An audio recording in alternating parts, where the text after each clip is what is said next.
Bueno, buenas tardes o buenos días a todos. Muchas gracias, Ramón, por la presentación. Yo creo que nos has dado más que suficiente tema para tener una conversación interesante ahora. Yo quisiera presentar al resto de los miembros de esta mesa. Bueno, primeramente quisiera presentar, digamos, a Arturo Simone, que es el fundador y el CEO del grupo RDA en Argentina. Bueno, estáis en varios países ya y no me acuerdo muy bien, pero sé que Argentina, Uruguay y creo que Colombia. También es fundador y CEO de Auto Argentina, que es una empresa de car sharing que es muy pionera también en esos mercados. A su vez es miembro del board de Arval del grupo BNP Paribas. También es miembro del Advisory Board de Global Fleet de Latinoamérica y digamos, coincidimos juntos siendo miembros del IE Latam Mobility Lab, con lo cual es un gusto verte nuevamente. Teníamos otro miembro que es Mireya Juárez, pero no se nos ha podido unir, Jaume, creo, o por lo menos no la veo. No, a mí no me consta que se haya podido conectar tampoco. Pues si no te parece mal, empezamos la charla, porque como tenéis los tiempos como muy apretado. restringidos y apretados, empezamos nuestra charla nosotros tres y con suerte Mireia se nos podrá unir en los próximos minutos. Es lo que tiene el online, ¿no? Que intentas que sea Exacto. dinámico para no aburrir a la audiencia, pero claro, entonces vamos todos un poco pillados. Con lo cual yo me iría directamente a una pregunta para Arturo.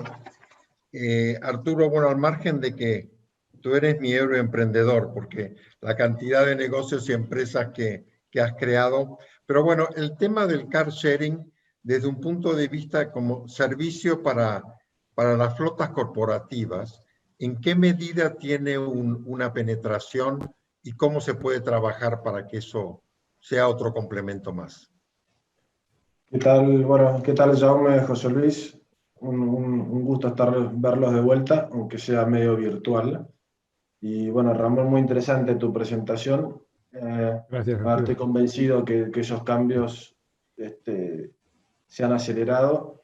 Y en cuanto a tu pregunta, José Luis, puntualmente el car sharing corporativo, a ver, creo que hay que distinguirlo y separarlo muy bien del car sharing tradicional. Hoy el car sharing tradicional, en el formato más B2C, ha estado creciendo mucho, y te diría que hoy en los distintos países donde ya estamos operando, el ritmo y la aceleración que ha tenido en los últimos meses, en la medida que ya la pandemia ha ido disminuyendo o la cuarentena ha sido flexibilizada, ha retornado ya a los parámetros pre-COVID, con lo cual esto es un indicador claramente que la posibilidad de que sea un servicio contactless, donde uno firma el contrato en forma electrónica, reserva el vehículo, lo retira en un servicio 7x24 sin nadie que tenga que uno estar contactando para entrega de llaves ni demás,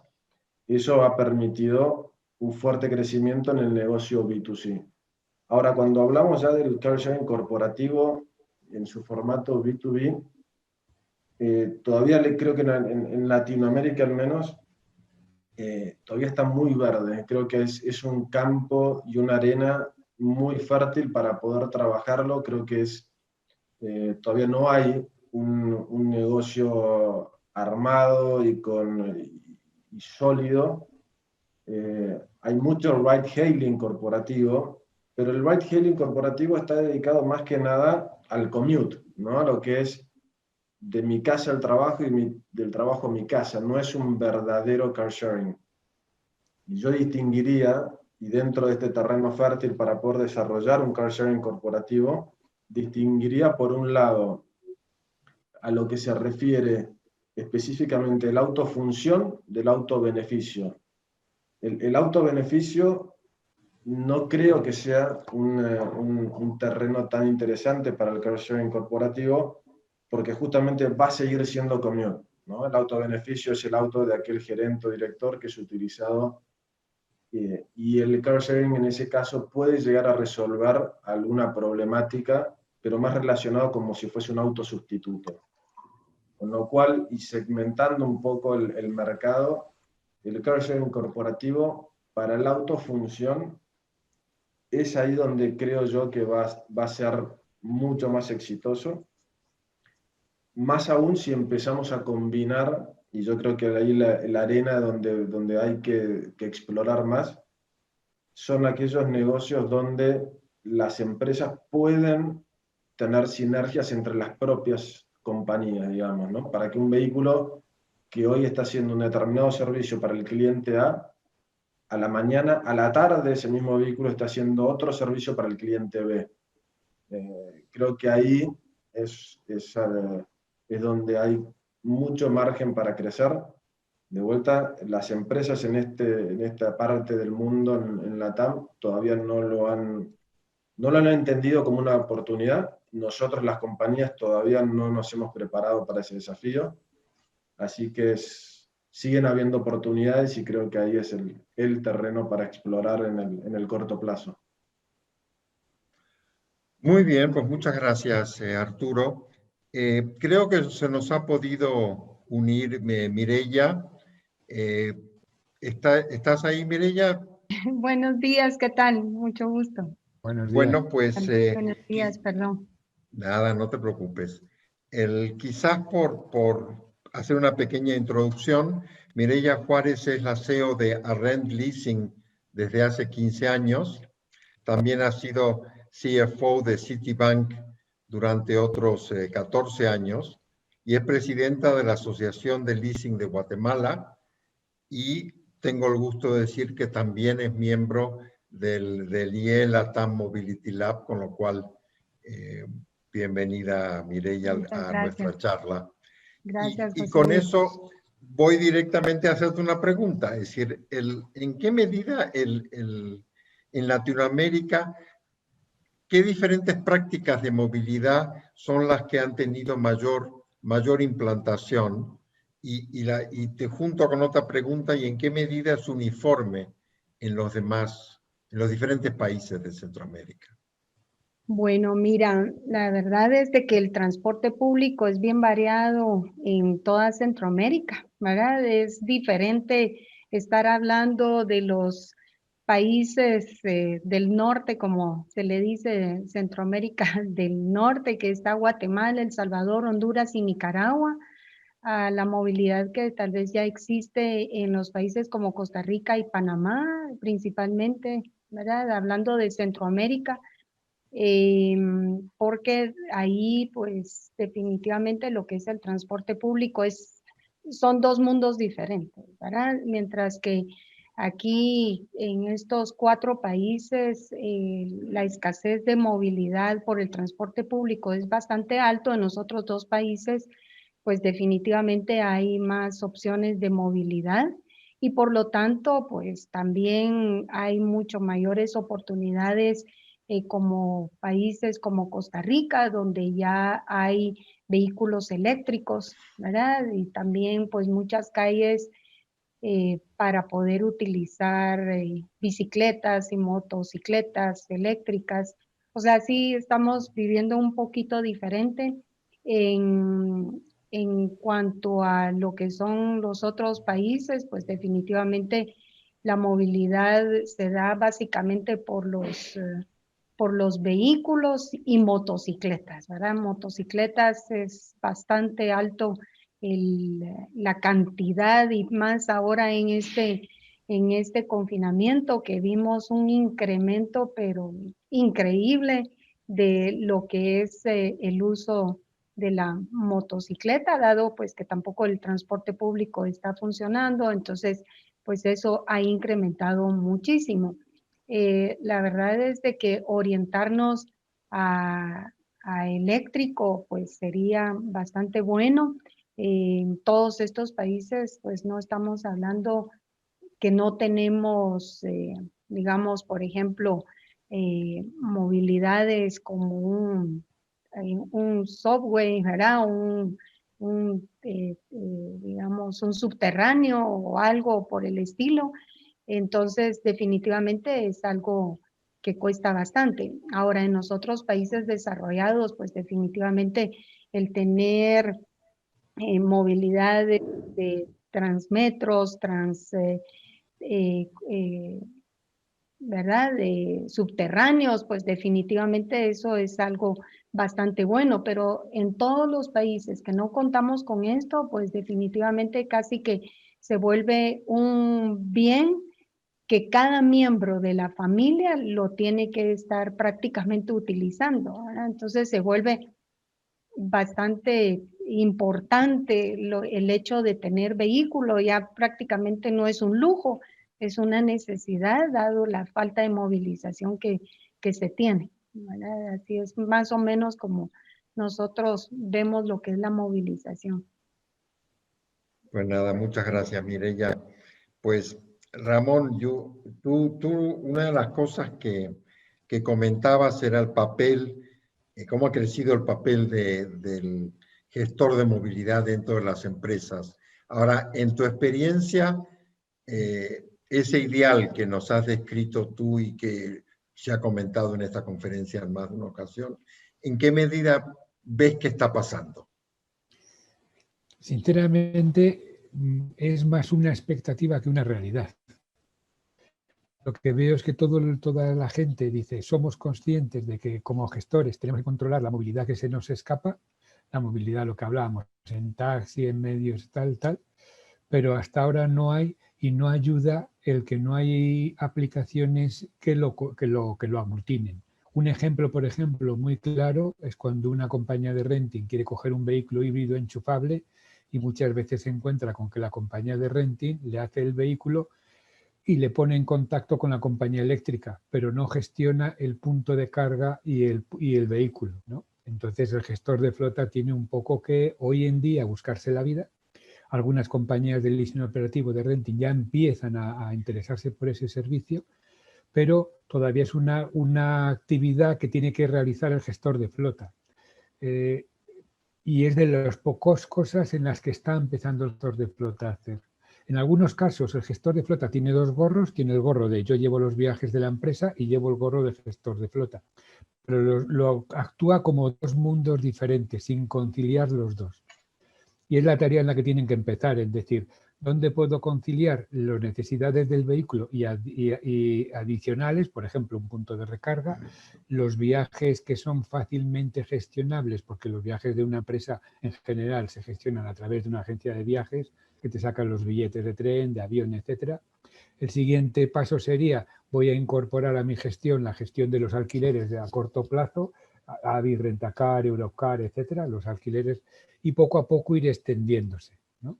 Luego voy a coger la parte de los taxis, y los taxis cuando son asociaciones en las grandes ciudades, todo lo que íbamos hablando un poco. Algo muy importante, lo que decía Arturo, el car sharing, si el car sharing que en este momento está empezando, el gestor de flota lo hace suyo, será muy fácil para los dos, porque crecerán de forma coordinada.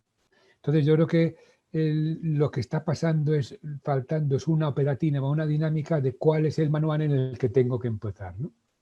Nosotros tenemos una dinámica para empezar, pero el gestor de flota es el que tiene que ir viendo dentro de las necesidades de la empresa cómo voy poco a poco cambiando en un umbral de tiempo a mi movilidad de gestor de flota de hoy, a mi movilidad de gestor de movilidad de dentro de X tiempo. Pero ese concepto, y además que se ha confirmado, como tú dices, con muchas ponencias, ese concepto ha llegado aquí para quedarse. Muy bien. Y bueno, Arturo, yo quisiera preguntarte otra cosa más. Con tu experiencia, digamos, ahora en car sharing, pero también en renting corporativo, es decir, ¿en qué medida lo que estaba hablando justamente Ramón de ese gestor de flota que lo que quiere es que le den un servicio cuanto más completo mejor? Y la verdad que, usando las palabras de Ramón, se tiene que buscar la vida. ¿En qué medida tú crees que el renting será el que logre ser ese aglutinador, o tú crees que habrá otros jugadores? A ver, Es especulación, lo sé. Sí, sí, no, a ver, y justo estaba leyendo ahí, a ver, estoy convencido que va a haber un cambio, digamos, no creo que el negocio de renting vaya a seguir durando mucho, creo que un poco lo que contaba Ramón en su presentación, el gestor de flota, como vos, José Luis, venís hinchando hace tiempo, el gestor de movilidad, creo que va a ir armándose distintas soluciones y combinando lo mejor de cada una. O sea, el renting en realidad es algo que hoy estamos teniendo, disfrutémoslo mientras podamos, pero no quepa duda que el gestor de movilidad va a tener que usar las infinitas oportunidades que hoy hay en el mercado. Entonces, para determinado perfil de empleados de la compañía va a usar ride-hailing, llámese Uber, Cabify, etc.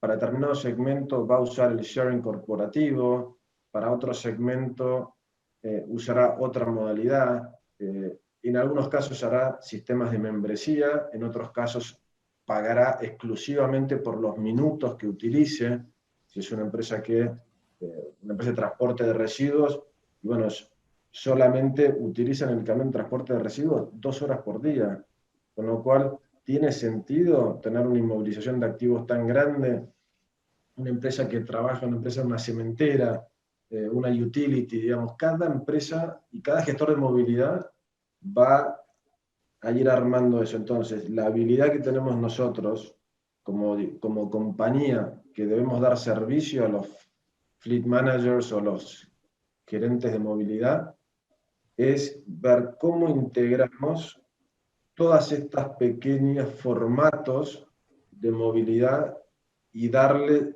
esa solución. Y muchas veces, o probablemente le tengamos que decir al gestor de movilidad que la mejor solución podemos no tenerla y va a haber que darle ese asesoramiento, ese advice, diciéndole, este segmento yo te lo puedo cubrir con renting y todo esto yo no tengo la solución.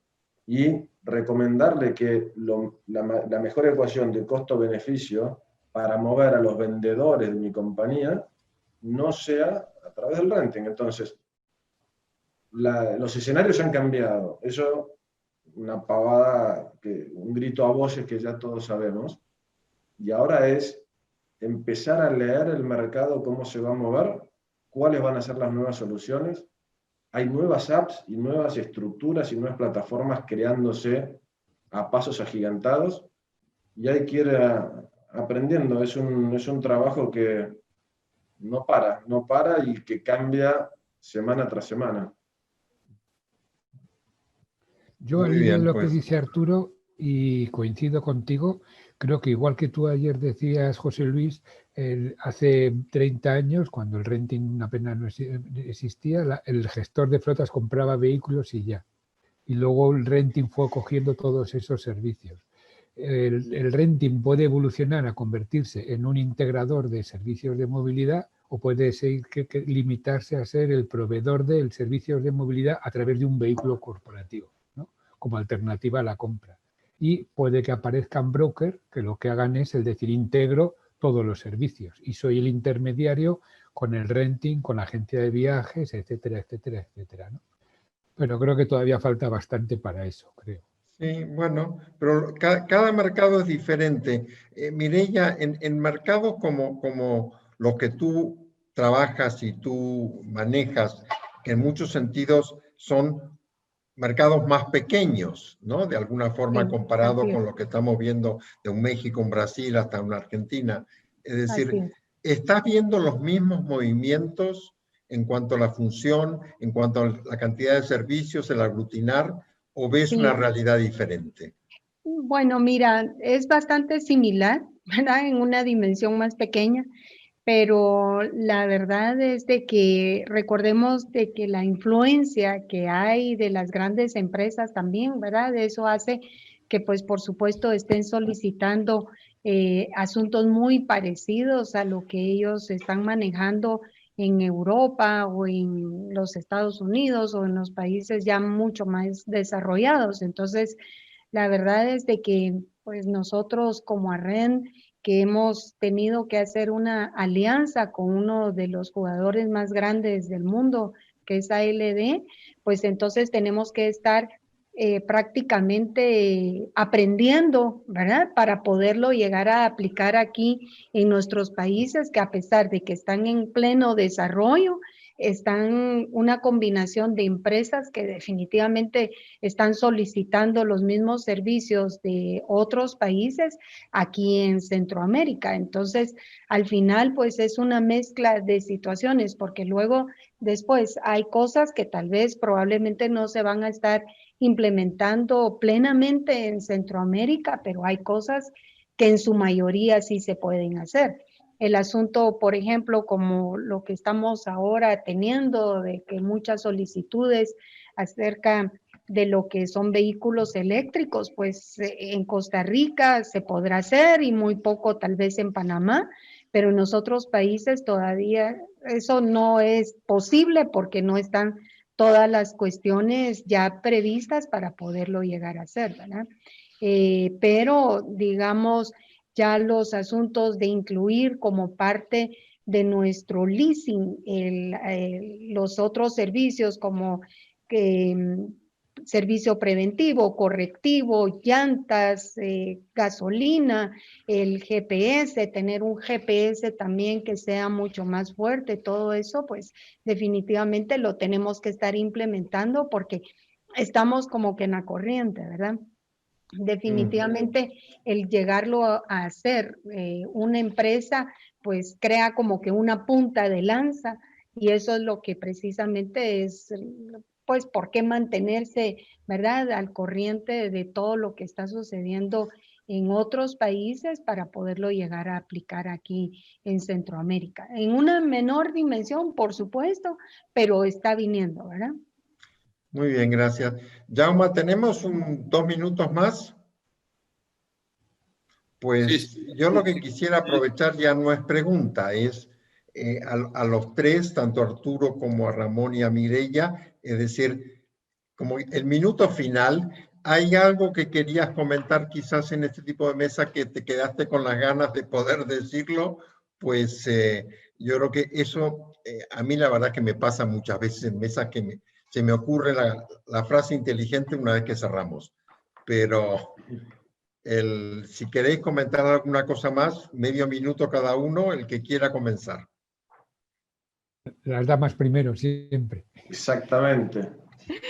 Bueno, pues mira, la verdad es de que es algo muy importante estar a la corriente de todo lo que está pasando con la movilidad y sí, definitivamente tenemos que estar siempre, ¿verdad? Ahí pensando qué es lo que el consumidor también está deseando hacer, porque recordemos que aquí todos vamos con los deseos de los clientes, el deseo de la corriente, de qué es la necesidad de la movilidad, pero también está en nuestras manos, creo yo, el poder hacer un gran cambio también en los países para poder ayudar a esa corriente, ¿verdad? A que sea algo bueno, algo que realmente también sea de beneficio comunal.